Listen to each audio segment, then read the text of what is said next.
Hi, welcome back to Rooftop Talks. Today I want to talk about a thing that I've noticed a lot in the vegan community. You'll have noticed it too, you'll have clicked on these videos, and it's basically done by everyone, or almost everyone it seems, in the vegan community. But I disagree with it.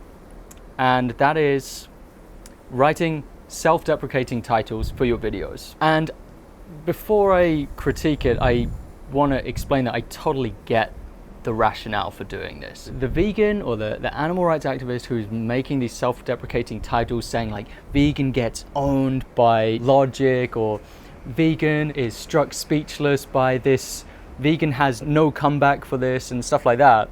I'm sure I'm guilty of that at some time in my past, posting these vegan videos, but I don't think we should do it. I get that it's in the hopes that it will lure carnists in to watch this video and actually hear the message of a vegan and actually come to realize that they're wrong and kind of break them out of their cognitive dissonance. But I don't think we should do it. And I think instead we should be truthful in our titles, or at least closer to the truth. We can make something a little bit tantalizing. If there's a version of a title that can intrigue people, draw them in, and sounds a little bit tantalizing, then yeah, I'm not against that. But I think we do a disservice to people, and we do a disservice to the vegan community, and maybe we do a disservice to the animals by presenting this in the thumbnail and titles. And I've got 5 points here, 6 points actually, for my reasoning for discouraging this and for not doing this myself. So I know this is going to sound a little bit insulting to some of you, but hear me out here. Veganism kind of has like a brand to it.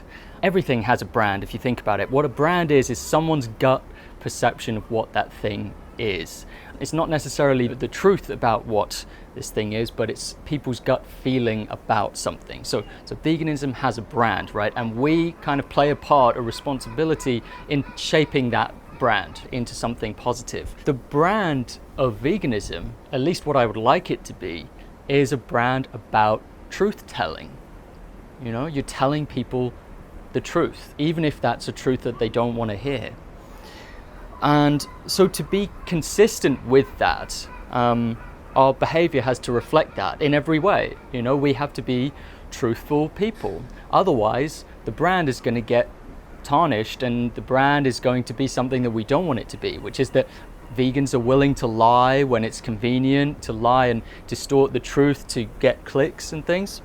And so in that way, it might be helpful to the brand of veganism to write more truthful titles to our videos. Number 2, we don't know the damage we are doing in the impressions we're giving to people who see our videos, see the thumbnail and title, see that a vegan is getting owned, and not clicking on the video to actually find out what happens. I think there are a lot of people who will get an impression of something without even clicking on a video.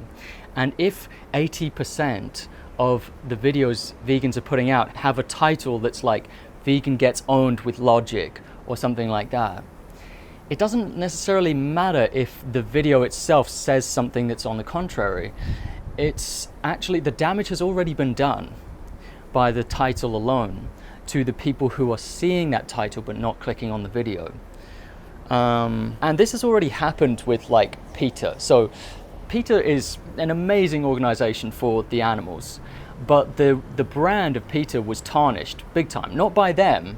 There was this billboard that someone who was affiliated with Big Ag in America, there was this billboard that they took out in Times Square that said something along the lines of PETA kills cats and dogs, or PETA kills animals. And just that billboard alone did so much damage to the brand that nowadays, if you were to ask a random person on the street what they think of PETA, they'll probably parrot some kind of thing like PETA kills animals, PETA kills cats and dogs in their shelter, which is not the truth. PETA has euthanasia clinics for terminally ill cats and dogs. So it is an extremely benevolent service that they provide to the American public, and it's crazy to me that the narrative that's taken away from that, that's been distorted, is that Peter kills animals. These are the saviors of animals. These are literally one of the only organizations that is on the side of the animals, now has the complete inverse perception because of a mistruth, because of a lie that was funded and paid for by Big Ag. Now it's kind of like with these self-deprecating titles that vegans create for their videos, it's kind of like vegans are doing that to themselves, right? So someone who's never clicked on these vegan videos before, but who has gained an impression of them by reading them as they scroll past online, if you were to ask them, they would probably say, well, I don't know a lot about vegans, but my impression of vegans is that they get owned quite a lot in arguments and debates and discussions and things, and that they're always making fools of themselves online, and they always think that they know what they're talking about, but then they get put up in their place with logic. See what I mean?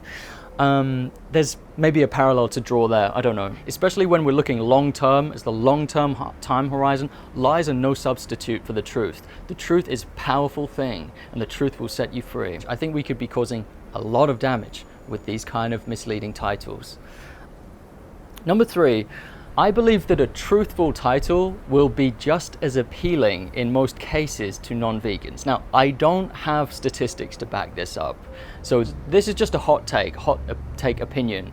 But if I put myself in the shoes of a non-vegan, if I see a video title that says that a vegan puts a non-vegan in their place with facts and logic or whatever, that triggers just as much curiosity to me and desire to click on the video to find out.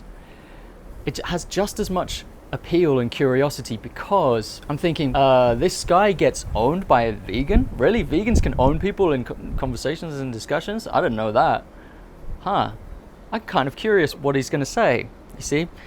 And the kind of person who does that is someone who is not closed off to the idea of veganism already, and is therefore potentially more likely to hear the vegan out and to not write disparaging comments and to create a cesspool of negativity and hate, like the kind of comment section that you'll see on one of that vegan teacher's videos. So I believe a truthful title can be just as appealing as one of these clickbait misleading titles, one of these self-deprecating titles. Number 4, my 4th reason is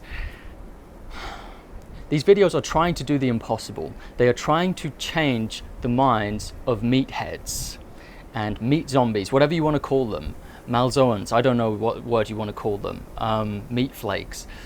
You're trying to do the impossible. These guys are never going to change. Anti-vegans are not going to change, especially at this stage in the vegan movement. You are trying to perform the impossible. So why even try to lure them in if they're not going to listen to you and they're going to write a hateful comment? And yes, I understand that writing a comment, whether it's hateful or positive, it all counts as engagement. I understand that. But people read hateful comments. They read it and it sends a message to them. It sends the message that if I become a vegan, I will not be supported. If I become a vegan, I will be ridiculed by these same trolls. It's not a good thing to have in your comment section. Positivity is a good thing to have in your comment sections in general. So I don't think that any engagement is good engagement. I don't think that any publicity is good publicity, especially at this stage in the vegan movement. I do not believe that. I think there is such thing as bad publicity. I've witnessed it. Now, number 5, stoking a fan base of vegan sympathizers can create a positive feedback loop that can actually be very powerful. Instead of bringing in detractors and then trying to surprise them with some kind of twist where the vegan actually gets the upper hand in the argument, the vegan is actually making clear, concise points, and the non-vegan is the one that's getting triggered, making terrible, fallacious arguments, and is just crumbling, having a meltdown on camera. Instead of creating that kind of bait and switch, I don't think that works quite as well as a long-term tactic. Instead, I think what works better is building a loyal fan base that comes back time after time that is associated around positivity, around support for each other, a community, a strong, fortified community of people with shared values and shared aims. And that's something you can do by just telling the truth and appealing to either existing vegans or on-the-fence vegetarians, people who are sympathizers to the plight of the animals. Which is a lot of people. A lot of people are sympathetic to the plight of the animals. If we bring them in by making good, interesting points, we keep it fun. That's something I can work on with these videos. I think I'm all about like getting the information across. I'm not playful enough in these videos, you know? If I could improve that, that would be great. Open to suggestions. But that, I think, is powerful. You can snowball an audience that way, where it builds and builds and builds. And I think this is what people like Earthling Ed do sometimes, despite the fact that his titles misrepresent what actually goes on a lot of the time. Because let's face it, Earthling Ed fucking owns people in these open discussions at these campus talks. He just owns them. Like they have nothing for him. He always steps up to the plate prepared with facts and interesting ideas. He's heard every response under the sun and he's got a thing to say for all of them. He never lets them off the hook with these kind of things that these anti-vegans will try and say. Lastly, number 6, you are who you say you are. This is something I've learned over time. I've actually, on my other channels, I've actually got quite a large presence online and I'm known in my own space. I won't allude to what that space is online, but I have other channels and I have seen narrow fame in my time. And you are who you say you are. If you present yourself and you say that you're a delusional loser who has meltdowns and things like that, even if you're saying it in jest, it's a self-fulfilling prophecy. You end up becoming that in the minds of people who pass you by and observe what you're doing, especially people who aren't paying that much attention, who are not very perceptive. If you say you're a delusional loser, people are probably inclined to agree with you, whether you make good points or not. It shouldn't be your brand. It shouldn't be what you're presenting yourself as. You actually get to make the first introduction to people who meet you. You get to put your best foot forward. Whatever you say, whatever you present yourself as, usually the way people are raised, the way people are brought up, they are inclined to believe you. If you introduce yourself as a logical, rational, empirical thinker and philosopher, I'd say you're off to a good start. Now, of course, you have to live up to that to maintain that kind of image for yourself. Give yourself a good introduction to people. Vegans can actually hold their heads up high and be proud of themselves for being vegans because they are on the side of empirical facts and logic and reason.